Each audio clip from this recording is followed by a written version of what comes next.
from the Pressbox on FridayNightOhio.com. I'm Todd Porter with the Repository. I'm Chris Beaven with the Repository. From the Pressbox can be seen every Tuesday at noon on FNOhio.com. And Chris, we've got two games, just two games this week. The playoffs have dwindled the teams down, but we have the best of the best left. Well, I think it allows us to really break them down, and since we have diarrhea of the mouth most weeks, we'll be able to really get into each game and discuss what's going on. Yeah, let's take the first game here in Division I. GlenOak against North Canton Hoover over at Paul Brown Tiger Stadium on Saturday at 7 o'clock. These two teams played earlier in the year, and it basically became what some people on the internet have referred to as the plane train against the E-train. Eric Howard from North Canton Hoover was dominant in that game. Well, nobody's derailed the E-train the last month of the season. They've been able to really ride him, and I think it's impressive the way they can close a game out. If they get a lead going into the fourth quarter, you might not see the ball. They can run him 14, 15 straight plays and really kill a lot of clock. I know you saw a game where they did that. Yeah, well, what GlenOak has to do is they have to get an early lead, because you have to get North Canton Hoover out of its comfort zone, which is feeding Howard. He's going to run the ball 30 to 40 times if GlenOak is not able to get a two-score lead fairly early on. Because I'll tell you what, North Canton Hoover will be very comfortable running the ball down 10 points, down 14 points in the first or second quarter of that game. Yeah, I mean, if they take that lead into the third or fourth quarter, that's when they've got to alter things. And the other thing you got to watch for with Hoover is they do a great job of employing Eric Howard with that screen pass. That's been a big play for them. It hurt Massillon big when Massillon had that lead and they were able to get back into the game.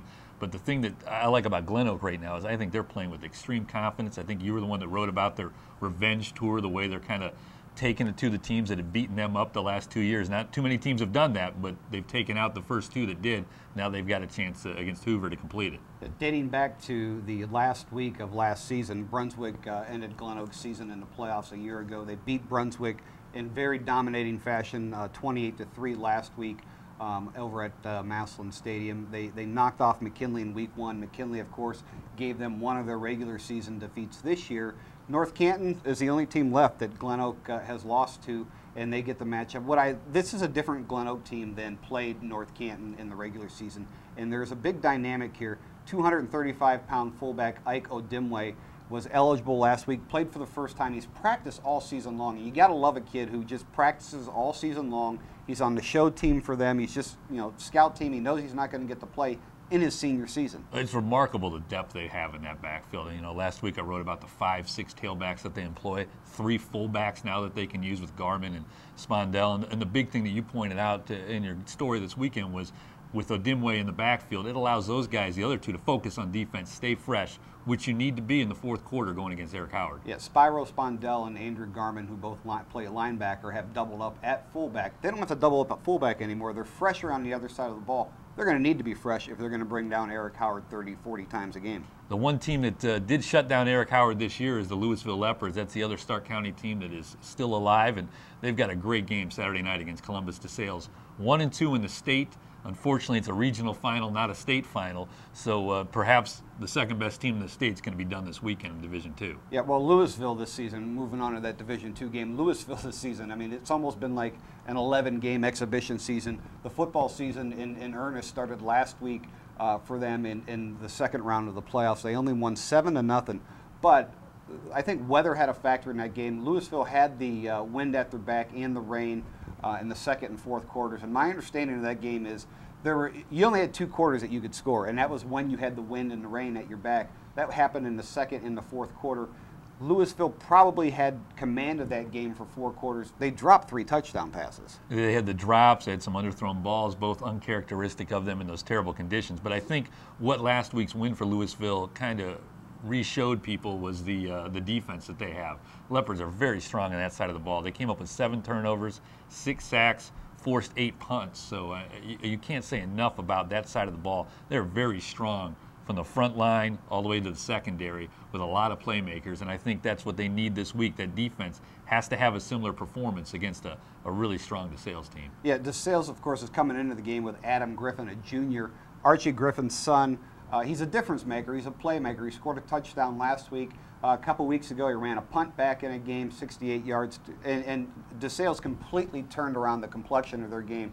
They scored 14 points in a 15-second span. That's a 28-point swing, when you have the ball on offense and you're giving the ball up like that. And that's what you see in the playoffs a lot of times. It's a tight game, and then there's a couple of breakdowns, momentum switches, and you know, it can change the game. Louisville has to avoid that. Last year they did. The Leopards beat them 25-20 at this level of the playoffs, and that, you know, was the big springboard to get them to the state finals. Louisville's whole season, like you said, has been about this game. I expect them to come out focused and ready because they know that DeSales is going to have a chip on its shoulder because of last year, and Louisville still has, I think, a chip from losing in that state finals. I think they believe that they can be a state champion this year. Yeah, and DeSales, of course, they run the triple option. Louisville hasn't seen it all year. They're going to run a triple option. It's going to be run as good as it can possibly run at DeSales. So Louisville's defense will be challenged this week with Griffin in the backfield. They'll need to be disciplined, and it's usually a strength of Louisville is they are a disciplined football team. They'll need that assignment football that you need against the option to break it up. Chris, we've debated the merits of the playoff games in week 13 here. Let's talk Player of the Year and Coach of the Year. And I think when you talk Player of the Year, you're down to two candidates. You're down to Neil Seaman and Eric Howard from North Canton Hoover. I think they're the clear-cut guys. In the case of Howard, he's probably the best pure football player in Stark County. A great tailback who can carry a game, close it out. He makes his players better around him, and he's also a tremendous hard-hitting linebacker that we're going to see playing college football at the Division I level in 2 years. But he is only a junior, and the senior is Neil Seaman. Yeah, Seaman, if you talk body of work, Eric Howard has a great collective body of work this season. If you're talking 2-year body of work, look at Neil Seaman's 2-year body of work. He got 6,500 passing yards, 63 touchdowns. This year he's got 2,200 yards passing, 500 on the ground, 19 touchdown passes, and just 4 picks. And you know, he's done it as a great job of managing the game. He's got a lot of decisions he's got to make, and he's really led that team. And I think looking at the other individual honor, if you're looking Coach of the Year, you got to talk about his coach, Paul Farah. I think it starts with him. What they've done has been remarkable, focused week after week. They've beaten up 3 playoff teams in the non-league portion of their schedule, including Hoban, which is still alive. And it's real hard to win with expectations, which is what Louisville's done. Yeah, and you talk about expectations. There hasn't been many expectations at GlenOak High School recently. I think Scott Garcia has brought that back. And, you know, the expectations at GlenOak, it's been a historical season for them, too. I mean, you've never had 2 playoff wins in the same season. They've never beaten McKinley in the postseason. And he's done it with guys who, you know, it's kind of almost like fitting a different piece in every week at tailback for him. And that's a hard thing to do because you're altering your game plan based on the style of that runner. But they do it almost quarter to quarter sometimes because they'll be saving a guy that they want to use at the end of the game, shift what they're going to do. It's remarkable what he's done, and I think it's that attitude that he has instilled.